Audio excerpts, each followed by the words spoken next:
Andrew Mack here with MMA Island and Trial by Combat.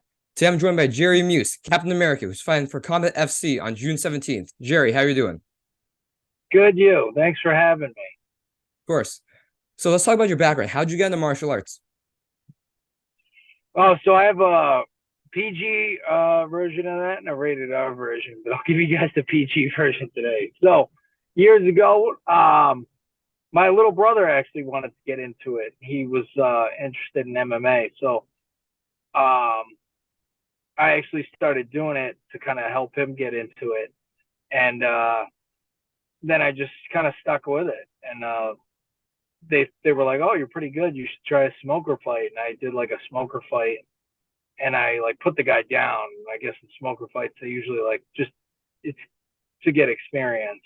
You wear big gloves and headgear, so it's hard to finish people.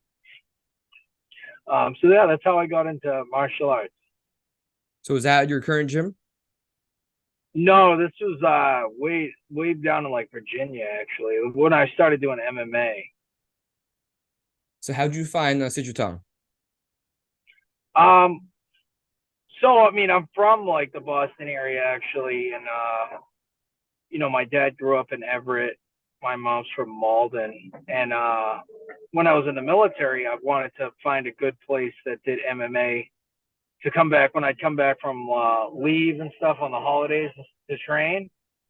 And I, looked up in the area and found like, MMA City Otong, and seen that was one of the top gyms, and it was kind of right near where I stayed. So I went by it and tried it, and that was back in like 2011, 2012. And at that time, I was just training like during the holidays, at least at City Otong, and that's how I found them.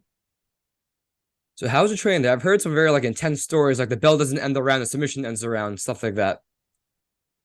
Um, yeah, I think back in the day they used to have maybe like a more intense training regimen, but it's we've kind of evolved too with the style of MMA training.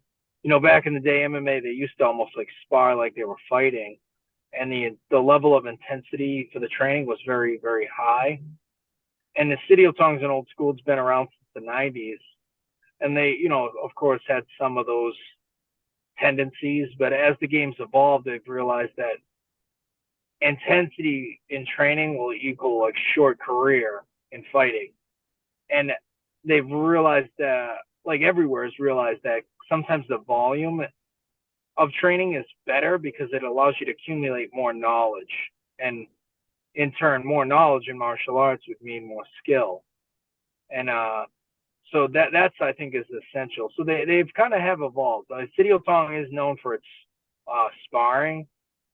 um, I guess I'm not aware of it because I don't really spar anywhere else, but I have a lot of people that come to City of Tongue that aren't normally from there, and they're like, "Oh wow, the sparring here is like really, really close to what it would be for a fight, at least." So you get like a good level, good gauge. So the people that know you from as a fighter, they know you're a big showman. You like these flashy walkouts, you like these flashy finishes. Where does that come from? Why do you want to be a showman? Yeah, I don't know. I think it just works for me. And I guess it goes with the whole Captain America thing. It's like I like to have a dramatic entrance. Um, I'm not really like much of a showman. I'm kind of a private person outside of that. But I guess when I'm gonna make something happen, it's gonna be a big deal. So I don't like to hold back, and I think that's where like the showman thing comes into play. I think it plays a key role in MMA as a business. In a sense, it is a sport, but it's also a business.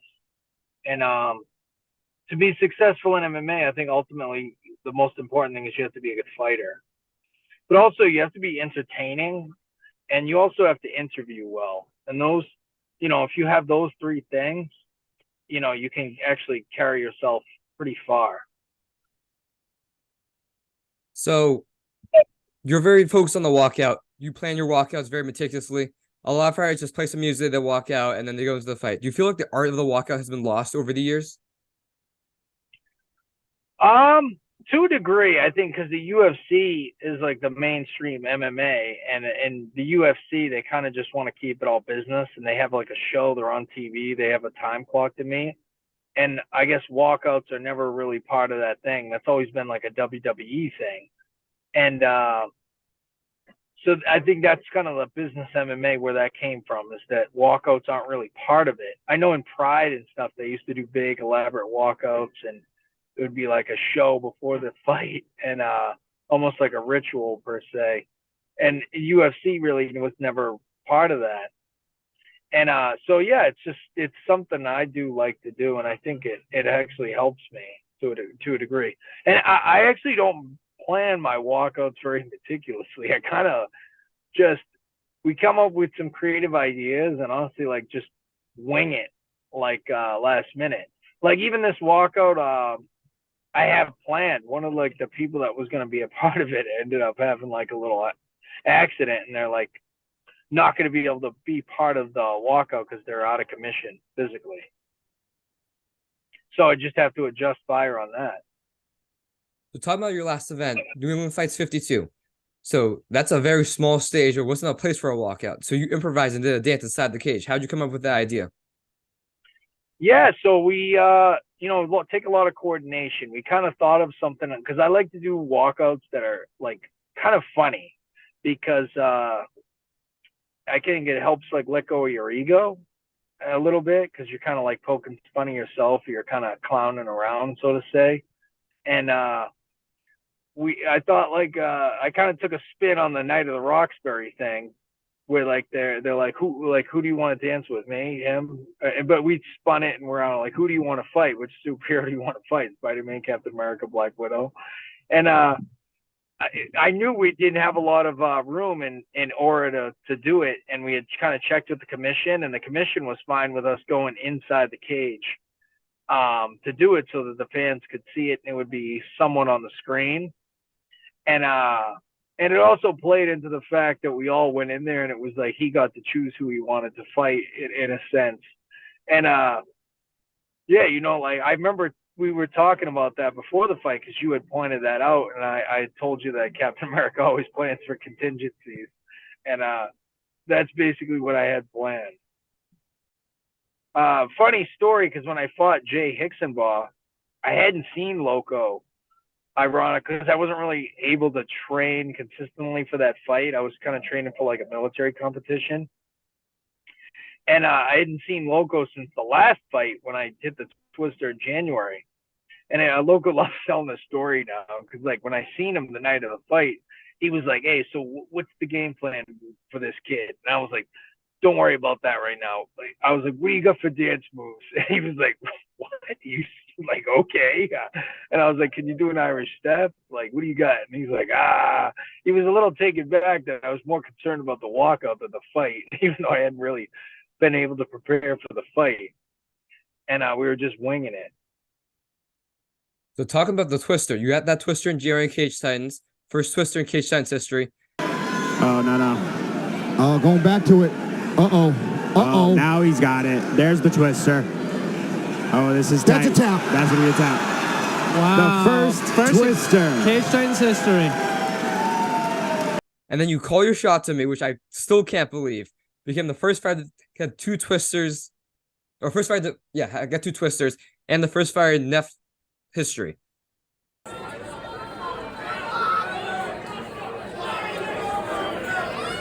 He's going for it. He's actually going for it.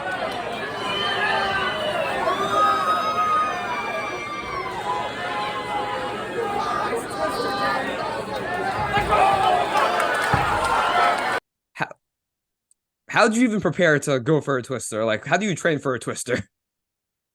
Well, so the Twister has a lot of different setups, and I kind of created a game plan I thought would work well with Vasta. And also I formulated that game plan on ultimately getting the Twister. So it kind of increased my probability of getting that particular finish. And I had worked the game plan with a lot of ground and pound and the takedowns, and so that would kind of open up, and I would find the Twister ultimately, because he's got some good grappling. I mean, he's a purple belt. I'm a purple belt. but I was able to kind of utilize the right weapons to neutralize some of his strengths. And he was very long because there was a lot of things he was doing that I was like, I kind of wasn't expecting and had to adjust on the fly to maintain like top position and keep adjusting to kind of keep him on his toes, so to say, Kazushi. So that goes to my next question. Is there anything from this fight that you didn't expect? And how'd you really like counteract that? For the Vasta fight particularly? Yes. Yeah, I mean, he was very, very tall and very long. And I think his grappling style, he utilizes that to his advantage. And I wasn't really training with anybody quite that long and tall that was roughly the same weight as me. And I think his flexibility and length was changing some of the ways I had to control him on top. And it also actually took away a few of the twister setups that I was hoping to get to. So I just went to the tried and true, take his back and set up the twister. So there's this awesome picture from Ben Moore of you sitting with Vasta right after the finish and just like talking to him. And like I just really love that. Like I see all these guys like hating on each other during fights. I'm a traditional martial arts. I'm all about respect. So I just really love that picture. Can you just tell us a little more about that moment? Yeah, so Vasta's a really nice kid. He's very respectful. We were both respectful during the fight. And martial arts to me is all about self-mastery. It's not about fighting. I think when you go in there and fight your opponent, right, you always you're taught to bow. And when you bow in martial arts, it's a sign of respect. And the reason that you're giving that respect is because when you go in there to fight and you bow, your opponent is essentially putting himself in harm's way for you to test yourself. And you are doing the same. You're putting yourself in harm's way for him to test himself against you. So the fight, in a sense, is against yourself. And you're testing yourself against your opponent. It's not about being the best fighter. And so when we go in there to fight, right, and I win, right, I guess I have like a sense of empathy toward him because now I've locked in my victory and I've won the fight. But at the same time, I can relate to his feelings of he just lost and he got twisted, which he knew that was one of my go-to moves. So I guess I could feel like how he was feeling. And that's, I guess, like the thing of empathy is your ability to feel how somebody else's feel. So go on to your next fight for Combat FC on June 17th. How'd this fight come to be? So this fight actually, right after the Vasta fight, we were kind of looking to fight again because I may not be able to fight for a while based on my military schedule. And this Combat FC fight was probably going to be the last opportunity for me to fight until the end of until after summer. And so we were going to basically judge it based on how I felt, like if my hands were good or I didn't take any injuries or punches, if I didn't have any cuts. And relatively, I was uninjured after the fight. So we were looking to fight, and we were offered 2 fights from Combat FC, but neither one of those were, like, they didn't fall through. Like, they offered one guy, and then they gave him my name, and the guy was like, "Oh yeah, I forgot it's my friend's grandmother's cousin's birthday, and I can't make it now." And so then I guess Paul Teague's opponent got hurt, and they offered Paul Teague at 165 if I was willing to fight up, which I was fine because 165 is close to my walk-around weight. So, and I know Paul Teague isn't like a huge 170 pounder, so it's not like he was cutting a ton of weight and I would be at a huge disadvantage. So that's kind of how that fight fell through. Is Paul Teague's opponent got hurt, and I filled in to fight him. So this fight will be your 4th fight in just under 5 months. How are you able to keep up that pace? Oh man, I think it's just a little bit of how the cards fell, and also a little bit of how I perform. Also, is because I think when I go out there to fight, I go to kind of put on a show, and I'm not just trying to secure a victory at any cost.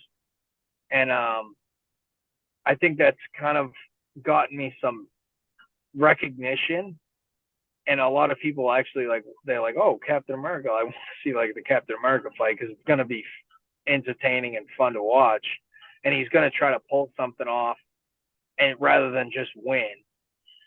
And I think that has gotten me some notice by some of the promoters to where a lot of people are trying to get me to fight. And so it's given me a lot of opportunities to get matchups. I think as far as being able to keep up that pace as far as training and fighting, I think a little bit of the delicacy of how I train. I mean, it would take a lot more for me to dive deep into that. I mean, one thing is I don't really do any strength and conditioning. I kind of just do martial arts, like I train jiu-jitsu. I'll do like some striking, boxing, and I don't do any strength and conditioning, or at least I haven't for the past 6 months. And the reason is I think the strength and conditioning, it does help build up exactly what it's talking about, strength and conditioning, but it also does make you kind of wears you down a little bit. You need more rest time. And taking that out has allowed me to train more consistently and more volume with the martial arts, because I think the skill is ultimately the most important. And the way I train also allows me to maintain that volume, and it allows me to not be injured or excessively sore, so I can keep training. Because like each one of these fights I fight, and literally the next week I start training again. I don't take a day off. I almost treat the fight almost like another training day. I almost treat it like a sparring day. And that's like when we spar MMA at City Tong, we spar on Saturdays. So I just exclude that sparring session, and now I'm just actually at a fight. I think as I maybe climb the ranks and fight tougher opponents, I'll have to adjust on that. But that's kind of how I've maintained it over these last 6 months. So how's your camp going for this fight so far? It's going well, honestly. I wouldn't say I really do fight camps either, to be honest. I just train. Yeah, I don't really do a sense of a fight camp, so to say. The reason is because I'm always training, and nothing in my lifestyle right now at least adjusts. Because the whole term, I think, of a camp comes from like a psychological point of view, right? If me and you go camping, we go into the woods, we set up a tent, we roast marshmallows, we cook, we're in the great outdoors. And that's kind of why we call it camping, is because we're in a different environment than we normally are in. And that's why the term camp came for fighters, is because when you kind of do a switch on your mentality, you're eating a different way, you're training a different way, you're living a different way. And for me, I'm living, at least in the last 6 months, or I've been living like that, and I don't go into a camp. So like for me, the mentality never changes, because it's just who I am. So, and I think that's more of a fighter term rather than a martial artist. You know, martial artists, they just train lifelong. They don't train for like 8 weeks. That's more of like a fighter thing. Yep. But I'd say overall the training's been going good. So have you been to a Combat FC event before? Yes, I have. I was at the last one. I was at Combat FC 3. So you know it's a very like showy environment. There's a bunch of these like flashing lights. It's a very long walkout. I'm sure you're very excited for that environment. Yeah, definitely. I wish we had more time to prepare, because if you actually do the timeline from the Vasta fight to this one, there wasn't very long. It was like a month. Yeah. And I wouldn't say we actually got the fight booked until probably 9 days after the Vasta fight. But I did have the fight on my radar, so I was kind of anticipating that to a degree. So I was prepared for something. And I'm sure the question on everyone's mind is, are you going for a third twister? I I mean, if that's what the fans want to see, I think that's what we're gonna do. Is we're gonna go for a third twister, but I can't reveal my tactics. You know, that's one thing is I don't reveal my tactics before the fight. You know, that's a big error. But I will say, you've read the book, the Sun Tzu Art of War, right? Yes. So Sun Tzu he said the supreme art of warfare is to subdue your enemy without actually fighting them. And he also said that deception is the basis of all warfare. So I guess if you can read that, you tell me what I'm going to do. If deception is the basis of all warfare, I guess you never know what I'm going to do. But it certainly looks like I'm going to go for a twist there. So what can you tell me about what do you know about your opponent, Paul Teague? So Paul Teague, I know he's very active in the fight scene. He does like bare knuckle FC. He's done like that power slap stuff, and he has more fights than me, amateur and professional. I know he's done some taekwondo, but years ago, and he's got some basic, like he's got some jiu-jitsu. He doesn't really have like a wrestling background, and not to talk negatively on him, but he doesn't really have a good wrestling base. So I would say stylistically, he's a good fight for me. So stylistically, he's a good matchup for me. And win, lose, I or know draw. he's also. Sorry, go ahead.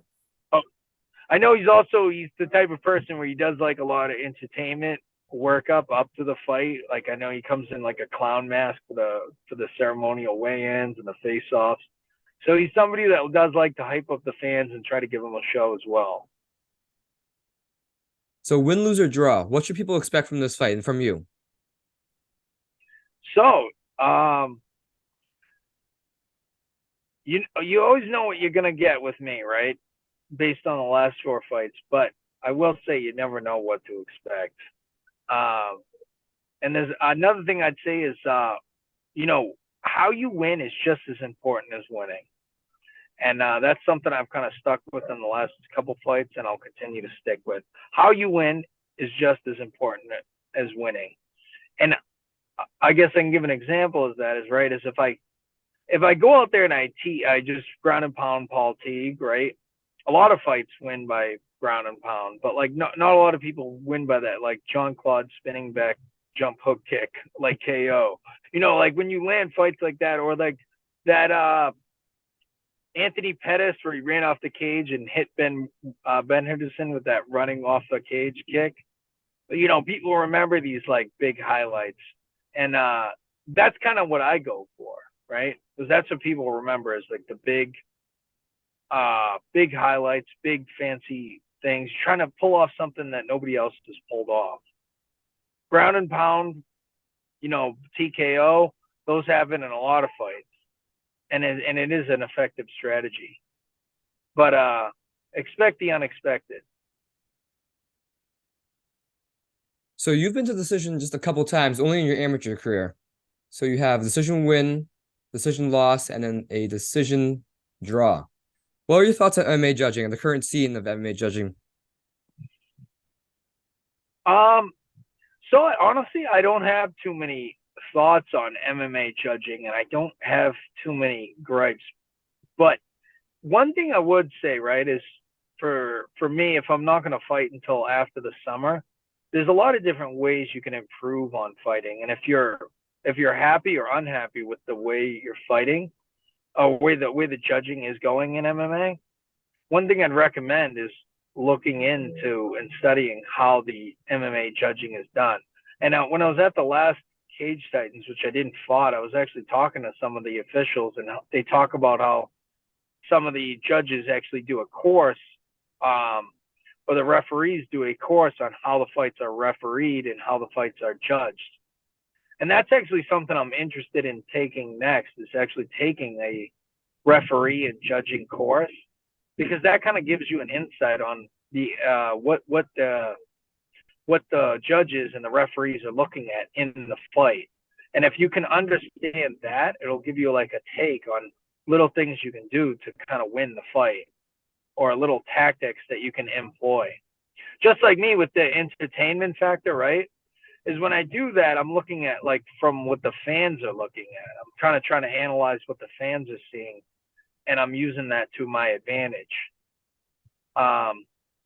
And I think for me, it kind of gives me a little bit of an edge, so to say. Like when the fights were happening during COVID, they were fighting in empty arenas, and for some people, I think it doesn't affect them, or it actually may help them because they don't feel the pressure as much. But there's definitely some fighters that like almost embrace that. Like Conor McGregor didn't fight at all during COVID, and I think that's because he's the type of person where like when he goes out and he sees the crowd, like he kind of absorbs all that energy, and it's like he's like enjoying the moment, and he like soaks all that in. And then when he goes into fight, it's like he's like unshackling himself. Whereas some people, they feel all that energy and it becomes like a pressure around them.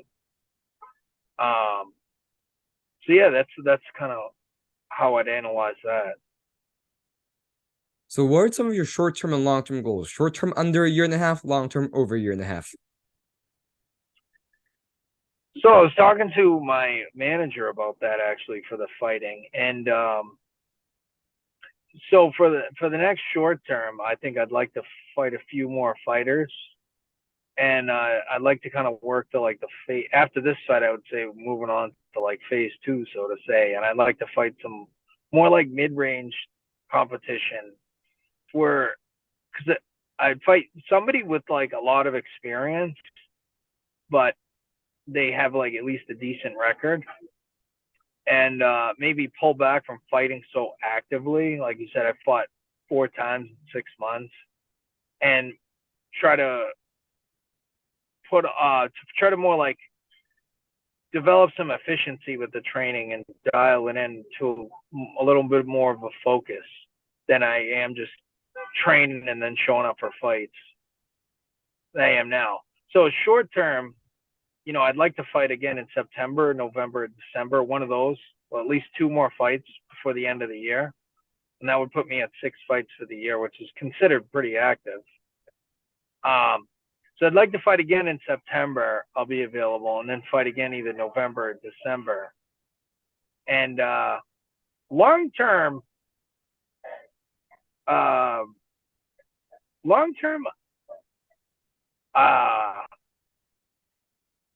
I'd maybe like to fight for like a regional title, either at Cage Titans, NEF, or maybe Combat FC.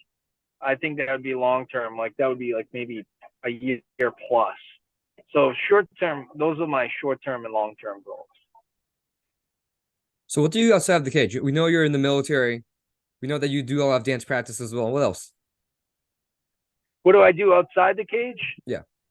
Oh yeah. So I mean, I would say that sums it up. I think I would do enjoy dancing, and I'm in the military, but I focus primarily on martial arts. And yeah, my work and dancing. I wouldn't say there's too much. I mean, try to give me more something specific, because I'm kind of a private person, so I'm hesitant to reveal the details. Do you like any like hobbies like fishing or like drawing, anything like that? No. I wouldn't say I have any other hobbies other than dancing, martial arts. Yeah, no, nothing. So talking You about gotta your edit that out. all good. So how do you balance your military just active work and then your training? Because as you mentioned, you're probably not going to go fight during the summer because of your military schedule. How's that schedule work, and how do you find the balance to train as well? Yeah, so that's a good question, right? And you said, how do you balance that? How do you balance being in the military and being like an active professional fighter? And honestly, the best answer to that is there really is no balance. There is no balance. It's just full steam ahead, and I'm just going straight ahead. I like if you ever listen to David Goggins, he talks about. He said if you want to be the baddest motherfucker there is at what you do, he's like you're gonna be misunderstood by everybody. And the way I live my life, I almost refer to it as hyper functional, because we've heard of people that are dysfunctional because the way they live their life is they can't function in society. And I use the term hyper functional because the way I live my life, if a lot of people looked at it, like you asked if I have any hobbies like fishing and stuff, like there is nothing else. The way I live my life, people would be like, "No, there's no way I can't do that. Like you're crazy. You're literally insane. Like you don't do anything. You're almost like a psycho because you don't do anything else. Like there's something wrong with you." And I use the term hyperfunctional because it almost seems as if I'm dysfunctional on the outside because of the hyper focus that it takes to maintain that discipline and dedication and lack of distractions. I also keep like a relatively tight circle. Like I don't bring in a lot of people to my life. Like I keep it kind of private. And the reason is because a lot of people can kind of create distractions if they're not on the same path as you. And yeah, I just don't need that in my life, so to say. So there is no balance. And David Goggin actually says that. He said balance. He said balance is important for a lot of people. But if you want to go to that edge where people do not like you and don't understand you and they question everything you do, he said you have arrived. And that I feel like that's exactly where I am right now. And you're completely satisfied with where you are then? What's that? Are you like completely satisfied with where you've come in your life then? Your place in life? I would say I'm completely satisfied on the direction I'm heading, not satisfied where I am. And I think that's important. It's like you can almost never be satisfied. You don't want to be comfortable. You want to kind of maintain that hunger, so to say. So we're gonna talk about some of your favorites. If you want to give just a favorite and move on, we can do that. If you want to give a little bit of a story, you can do that as well. Okay. Sure. Out of the bouts that have been announced so far, your favorite fight on the card besides yourself? Ooh, that's a easy one. I would have to say, excited to see probably Leo the Hand Ladera or Earthquake fight. Leo's fighting that kid Wostig. Wostig, apologize if I'm saying his name wrong. But Leo's a really disciplined dude. I train with him a lot. And he's gonna be an up and comer. I'm telling you right now, from my perspective, like he has like the raw physical talent and the dedication to go very far in the sport. And I think what's changed recently is now he has like the right guidance to get him there.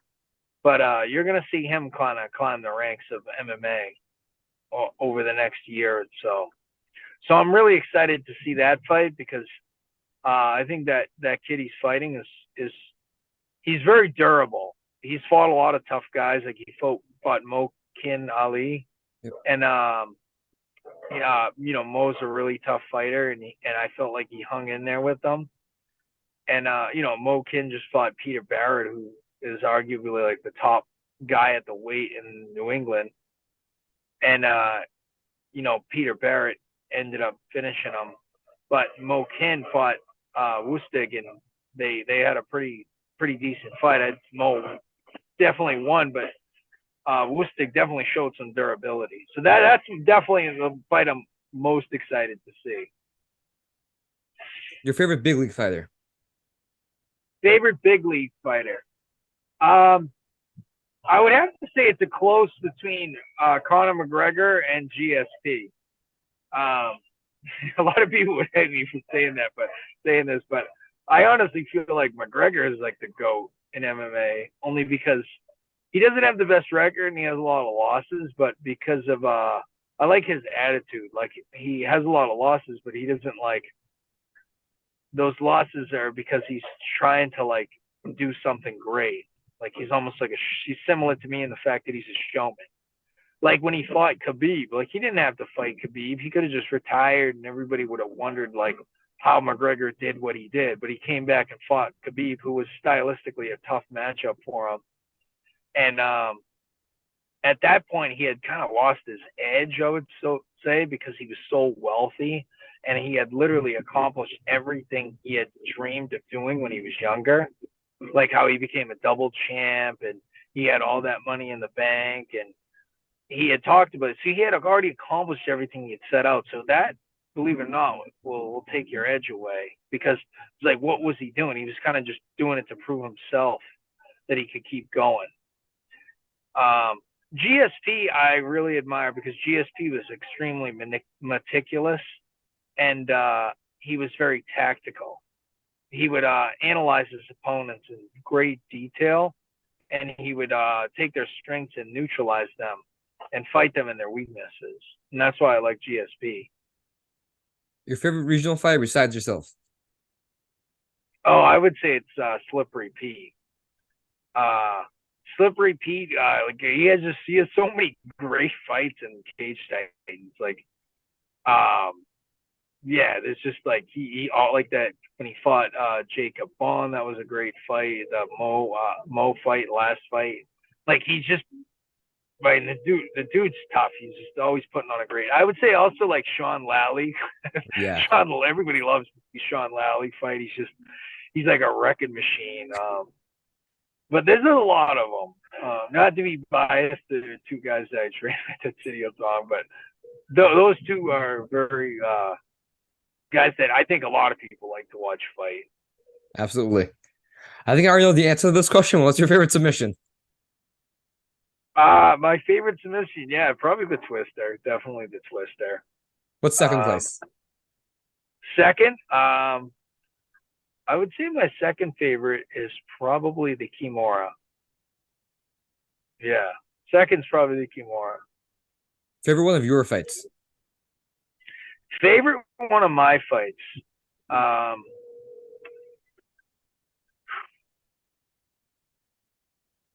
I would say it was probably the Zach DiSavantino fight when we fought an amateur.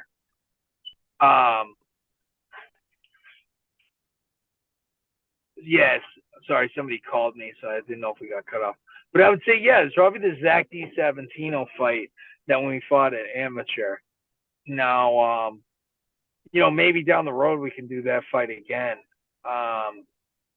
I know he is just coming off a loss for Jacob Bond, so it's not polite to want to fight somebody that just came off a loss. But maybe down the road, if he wants to continue fighting, we do that fight again. We rematch it at professional.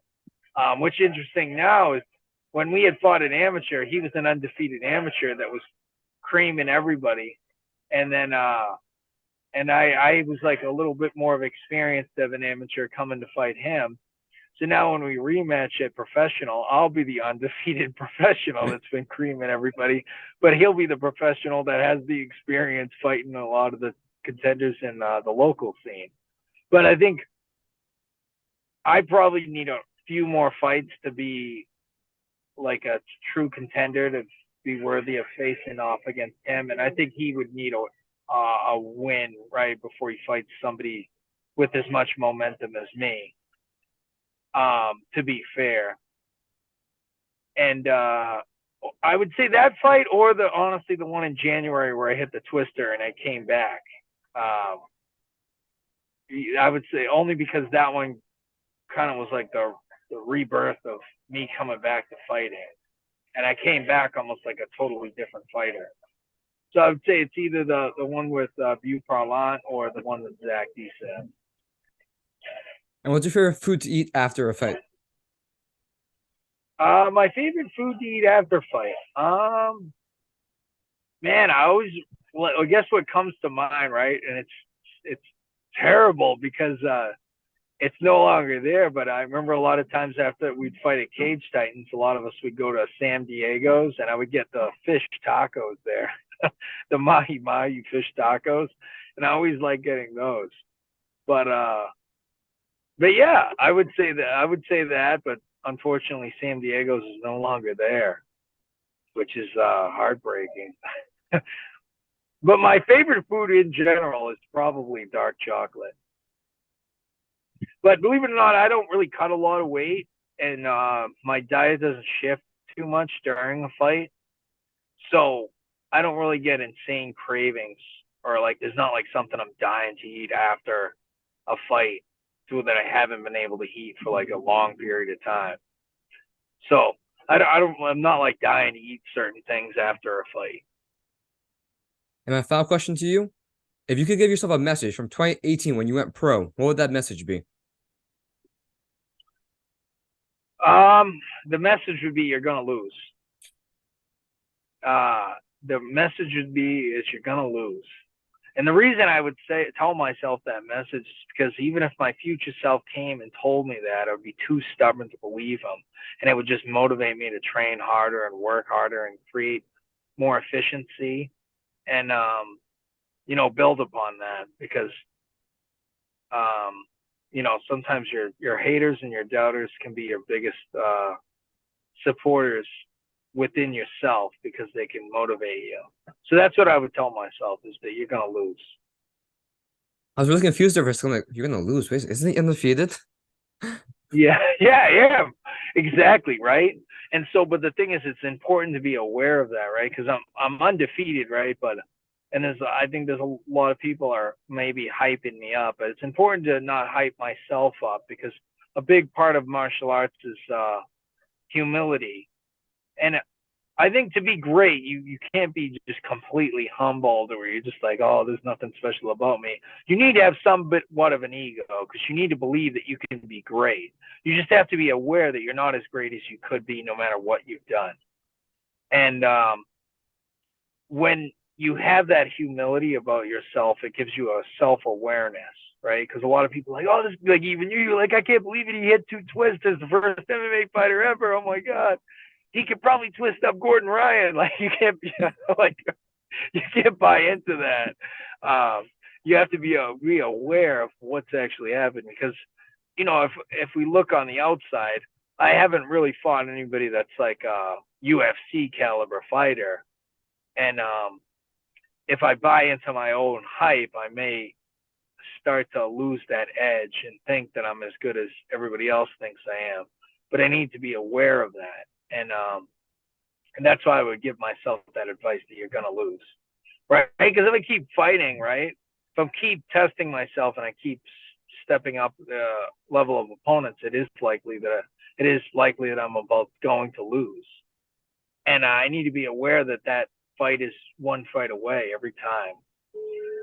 Because that's what really can motivate you for a fight, is when you have that fight lined up where it is a dangerous opponent and it's a tough fight, because it can really give you that focal point to draw energy from. Do you have any messages you'd like to give out to the people? Any shout outs, any sponsors, whatever? Yeah, Beantown Collectibles is one of my sponsors. They help me out. Also, Sweat House. It's this sauna place. If everybody wants to check it out, it's in Assembly Row in Somerville. They do like the infrared sauna and the cold plunging thing. I've been doing that, pretty regularly, like 3 to 4 times a week, and I noticed it helps a lot. And I've been training for fights. This is actually something I started doing before the last fight, and I think that honestly has helped a lot with being able to train so much and fight so often with no injuries, is doing that sauna and cold plunging regularly. Also, a big shout out to City Otong and Brazilian Top Team, which is the 2 gyms that I train at. All right. Thank you for your time, and good luck on Friday. Yeah, good luck. Thank you.